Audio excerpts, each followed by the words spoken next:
We as parents feel this pull deep down in our souls of wanting to keep our kids safe, especially moms. Shoot, we grew them in our own bodies for 10 months. We don't want anything to bad happen to them. And wanting to set them up for success. Because, come on, do you really want your child to be living in your basement when they're 35? I don't know about you, but that's not my life goal for my children. And for some reason, those two goals seem at odds with each other in our society today. It seems to me that the safety goal is winning out at the expense of setting up our youth for success. But I'm hoping and praying for a change in 2026. So, how exactly does a pooped out parent balance the desire to keep their child safe and set them up for success? Stick around and I'll drop some practical tips on you. Let's go. A recent survey done by the Harris Poll, they surveyed 522 kids between the ages of 8 and 12. And here are the results. Are you ready? You might be shocked by some of these. 45% of 8 to 12-year-olds have not walked in a different aisle than their parents at a store. 56% have not talked with a neighbor without their parents. I definitely have something to say on that. 61% have not made plans with friends without adults helping them. 62% have not walked or biked somewhere like a store or a park or a school without an adult. 63% have not built a structure outside, for example, a fort or a treehouse. 67 have not done work that they've been paid for, such as mowing lawns, shoveling snow, or babysitting. And here's the last one. 71% have not used a sharp knife. I don't know about you, but I find some of those, I feel it in my soul where it's like, we're on the wrong road. Wrong road. We need to pivot and go to another road. We need to go down a different path. Why, you might be asking? Well, because we're thwarting their growth and development. We already see this with the new developmental period called emerging adulthood. It didn't exist for a while, but it came out in 2000.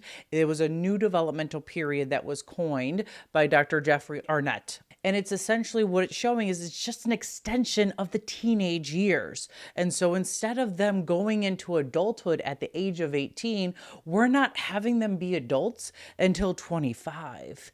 And it's like, this is problematic. I mean, yes, we want them to have the 18 to 25 years of age to explore who they are and what they want to be, but we want them to be independent. We want them to actually be adults and not be like, oh, I'm adulting, because okay, you're just an adult. Any adult who's actually an adult never says, I'm adulting. Just be an adult. Just do it. It's not that big of a thing. Our children are more anxious than they've ever been.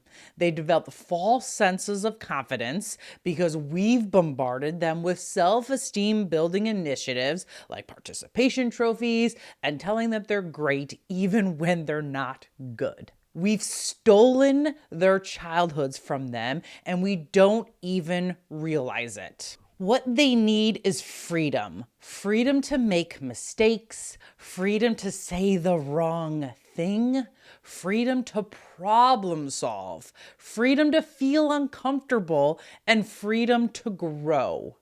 The freedom to become adaptable so that they can go into any situation, assess it, and figure out how they can succeed. So here are the strategies of how we're going to give our children more freedom. First strategy, you ready for this? Cut the cord, people.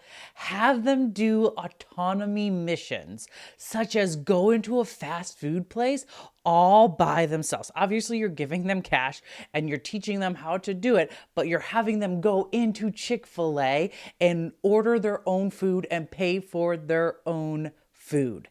Give them a grocery list when you're going grocery shopping.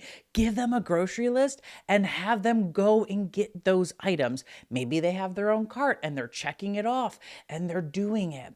Have them walk ahead of you on hikes, or have them talk with your neighbors without you present. Drop them off at birthday parties, as long as you trust the adults, obviously. Neighbors. The neighbors one gets me. 56% of kids have never talked to their neighbors without their parent being present. I feel for you, parents, because it takes a what to raise a child? A village. It takes a village to raise a child. And yet we're not utilizing our villages like our neighbors. I love and appreciate our neighbors because they invest in our kids. When our neighbors wanted to buy chickens, guess what? They took our 3 kids with them to the Tractor Supply shop, and my kids got to pick out the chickens. My kids now feed the chickens with our table scraps, and guess what we get? We get eggs in return. It's amazing. It's a great deal for us.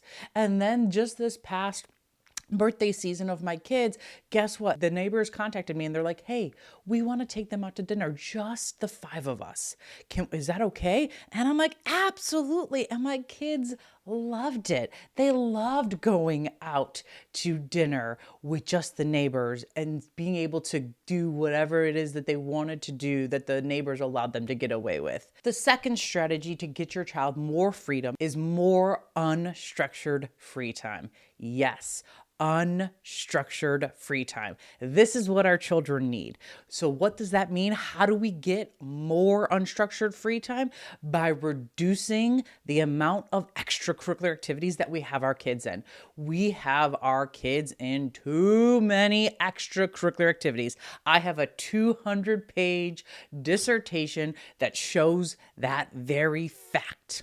And so we need to maybe take them out of one of them so that they have more free time, unstructured, where they can just be kids. You can organize a play date and then just let them be.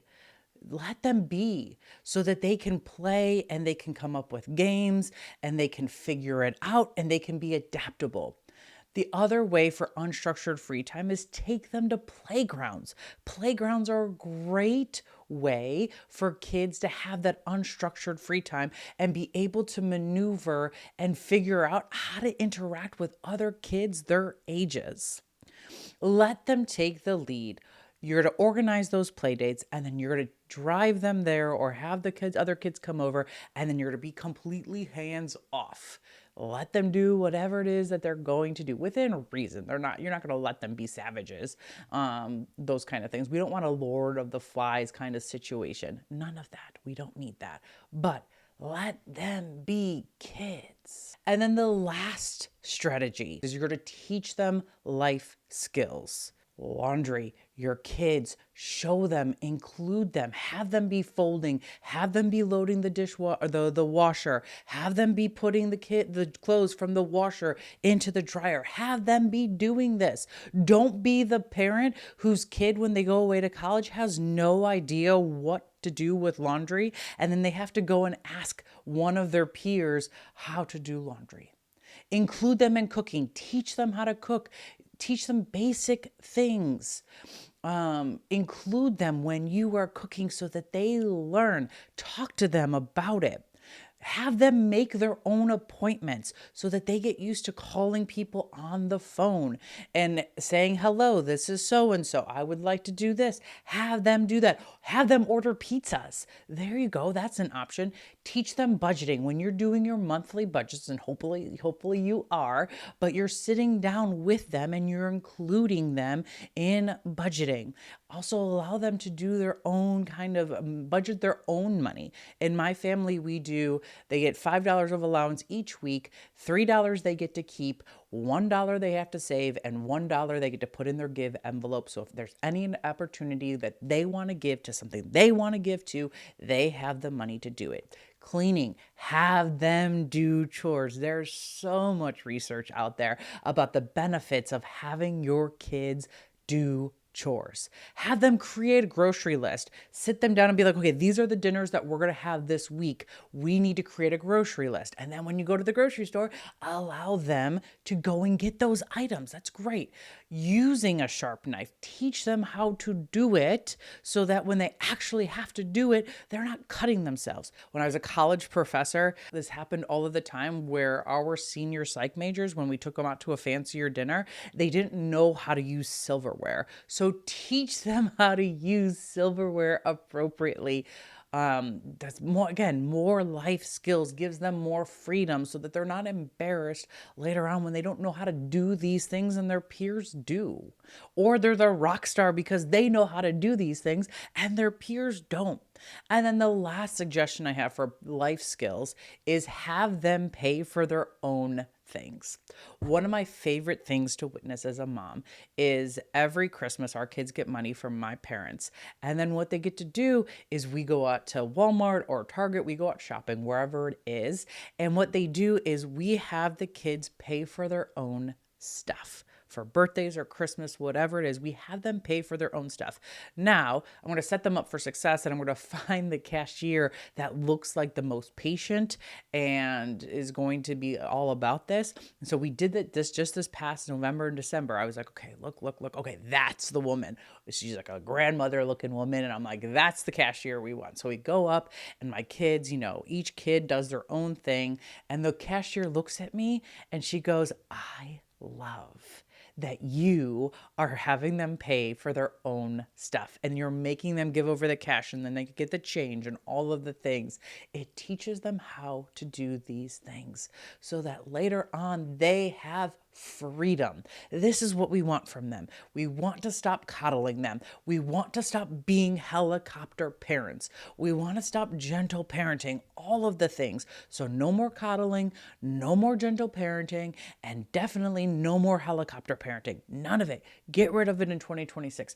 Give your children freedom, because when you give your children freedom and autonomy, they're going to learn how to be independent and they are going to thrive at life. Guess what happens when they're thriving at life? Guess what?